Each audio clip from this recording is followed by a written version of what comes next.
aller Mehrwert, in welcher besonderen Gestalt von Profit, Zins, Rente er sich später kristallisiere, ist seiner Substanz nach Materiatur unbezahlter Arbeitszeit. Karl Marx. Was genau meinte der bekannte Ökonom mit diesem Zitat aus seiner bekannten Buchreihe Das Kapital? Nun, um genau das zu verstehen, muss man natürlich erstmal wissen, was Profit eigentlich ist. Profit ist das umgangssprachliche Wort für einen Gewinn, also den Überschuss eines Unternehmers oder Investors, der nach allen Kosten übrig bleibt. Wenn die Firma Monster Beverages, die diese Energy Drinks hier herstellt, für das Jahr 2015 einen Gewinn nach Steuern von 546 Millionen US-Dollar ausweist, bedeutet das, dass das die Summe ist, die nach allen Abzügen, also Mitarbeitergehälter, Zinsaufwendungen für Bankdarlehen, Rohstoffkosten, Strom und so weiter, übrig bleibt. Karl Marx sagt nun, dass diese 546 Millionen US-Dollar eigentlich den Arbeitern zustehen, da die das Produkt ja erschaffen haben. Und dass diese 546 Millionen US-Dollar ein Produkt aus der unbezahlten Arbeit dieser Arbeiter ist. Mein Name ist Kolja Barkon und im dritten Teil der Basic Economics Serie geht es um diese Profite, also Gewinne und deren Rolle in der Wirtschaft. Denn genau wie die Preise, die ihr aus dem letzten Video kennt, haben sie eine extrem wichtige Funktion. Eine Funktion, die selbst solche bekannten Ökonomen wie Marx und viele Intellektuelle weltweit nicht verstanden haben. Ich aber hoffe, in diesem Video plausibel erklären zu können. Häufig hört man zum Beispiel im Alltag, dass wir in einer Profitgesellschaft leben, in der große Firmen die Arbeiter für ihren eigenen Profit ausbeuten. Lassen wir für dieses Video aber mal die wertenden Aussagen möglichst beiseite und betrachten nur die Grundideen und Prinzipien, dann sind solche Aussagen bereits sachlogisch falsch. Denn anders als man es vielleicht am Anfang mal annimmt, gibt es ja keinen sicher zu erzielenden Profit aus einem Unternehmen oder aus einer Investition. Das heißt, die 546 Millionen US-Dollar Gewinn von Monster Beverages sind das eine, aber der Verlust von 7 Milliarden Euro beim Energieriesen E.ON sind das andere. Wir leben nämlich nicht in einer Profitgesellschaft, sondern in einer Profit- und Verlustgesellschaft.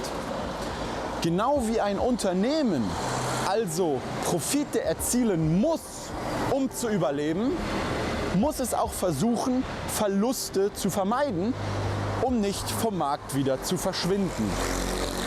Und die Gewinne dienen hier, ähnlich wie die Preise, als Richtlinie dafür, wo und wie die knappen Ressourcen mit alternativen Verwendungen effizient allokiert werden können.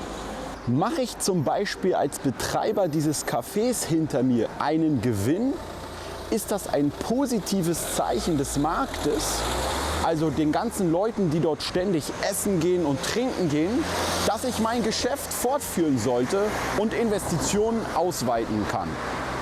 Zeigt mir jedoch am Ende des Quartals oder des Jahres die rote Tinte in der Gewinn- und Verlustrechnung, dass ich einen Verlust gemacht habe, ist das ein Zeichen des Marktes, dass ich vielleicht zum Beispiel mal anfangen sollte, die Speisekarte zu verändern oder mein Personal besser schulen muss oder vielleicht einfach die komplette Location des Cafés woanders hin verlegen sollte.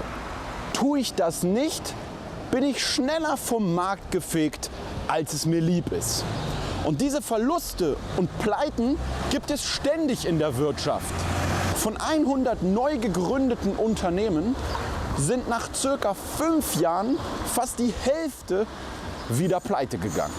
Das heißt, hier erkennen wir schon mal, dass zwar der Verlust oder gar die Insolvenz eines einzelnen Unternehmers für diese Person ziemlich scheiße ist, aber für die Volkswirtschaft insgesamt sehr positiv, da es verhindert, dass Ressourcen auf Dauer verschwendet werden, die an anderer Stelle effizienter und mit einem höheren Nutzen verwendet werden könnten.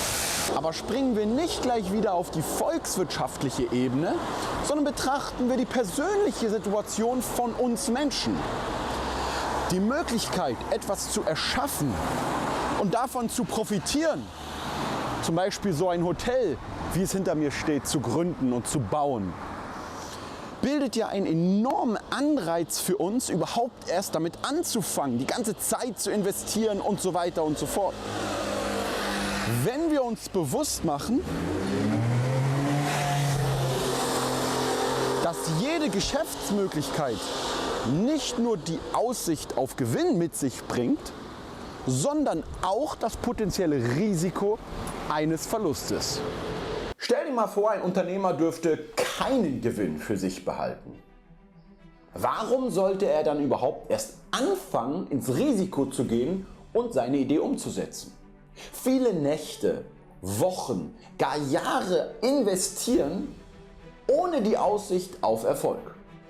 Weil all das, was wir mittlerweile besitzen und teilweise für selbstverständlich erachten, die Klamotten, die wir tragen, die Musik, die wir hören, die Handys, also Telefone, die wir ständig benutzen, all das muss ja erstmal von Unternehmen hergestellt werden.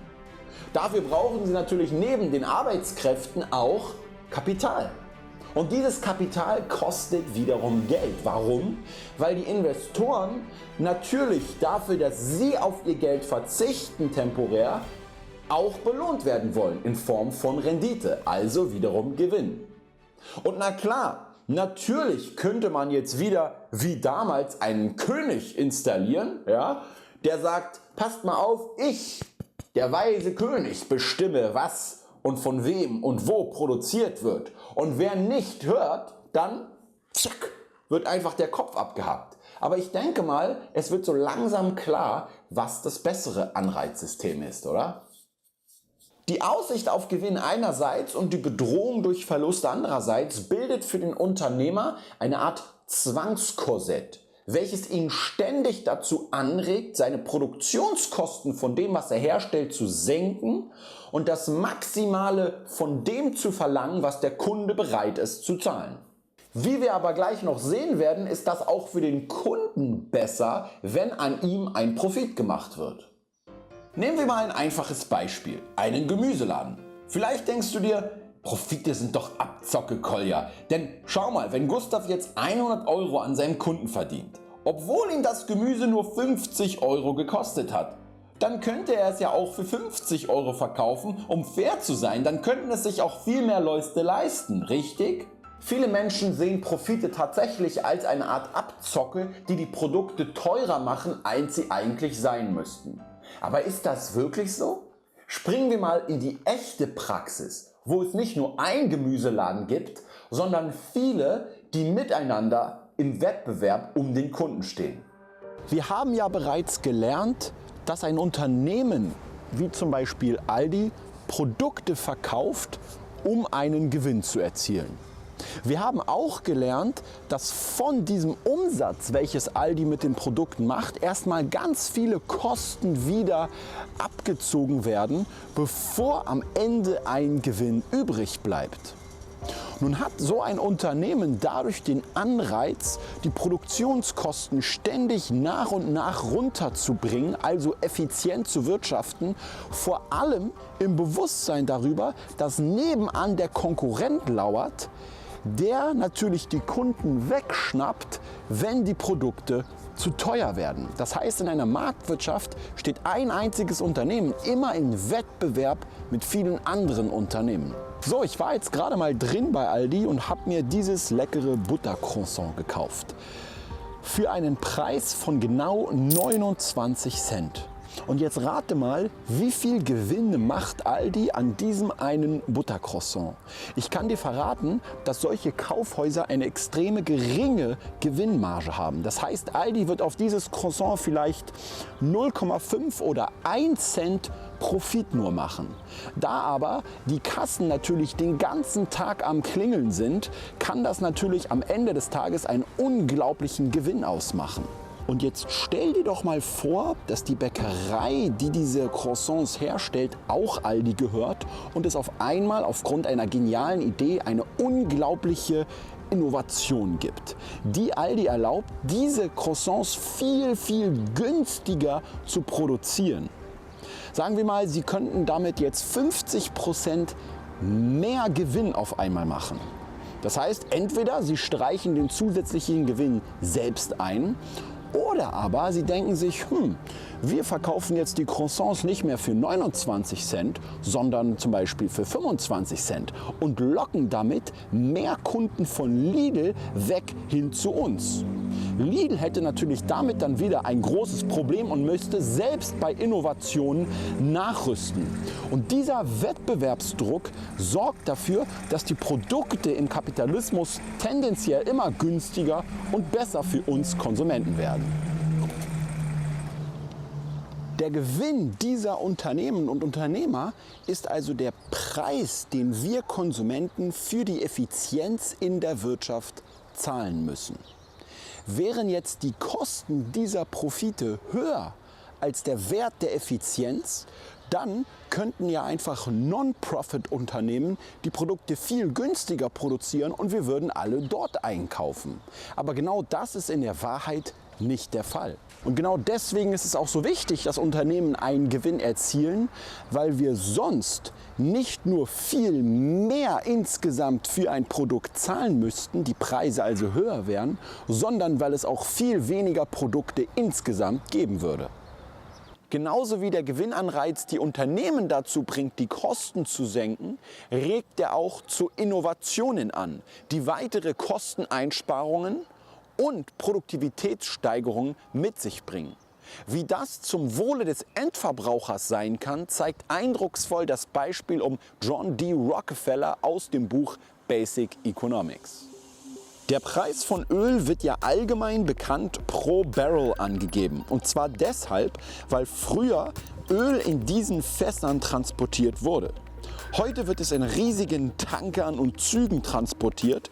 Und es war der Unternehmer John D. Rockefeller, der ein gigantisches Vermögen damit aufbaute, weil er die Art und Weise, wie Öl raffiniert und transportiert wurde, revolutionierte. Als Rockefeller in den 1860er Jahren ins Erdölgeschäft einstieg, gab es noch keine Autos und logischerweise auch keine Flugzeuge. Das Petroleum, welches zu Kerosin raffiniert wurde, wurde hauptsächlich für Öllampen verwendet, da es auch noch kein elektrisches Licht gab. Für das Gasolin, also das Leichtbenzin, hatten viele Unternehmen noch gar keine Verwendung und schütteten es teilweise einfach in die Flüsse.